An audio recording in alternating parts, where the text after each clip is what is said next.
Hello everyone! Magluluto nga pala tayo ngayon ng crepe. So magkaiba ang crepe sa pancake. Kasi yung pancake mas ma-fluffy.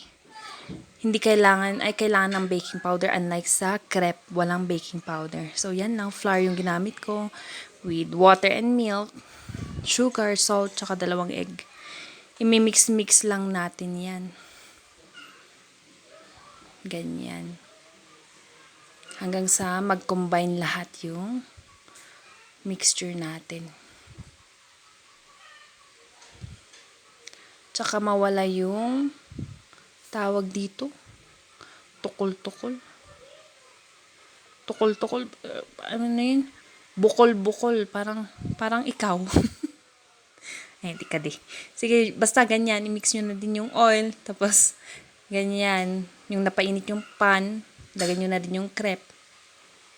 Yan. So, yan. Pag na-toast na, okay na, ganyan kanipis yung outcome. O, diba? Bahala na kayo kung anong feelings ang available sa inyo. O. Yan. Madami nga pala akong nagawa dyan. So, since si Ate Baker, may icing siya na sobra, yan yung ilalagay naming filling. May banana, may strawberry jam. Yan. Ikot-ikot lang ninyo. Tapos, bahala kayo kung didesignan nyo yan para parang social, diba? Ciao! Bye-bye!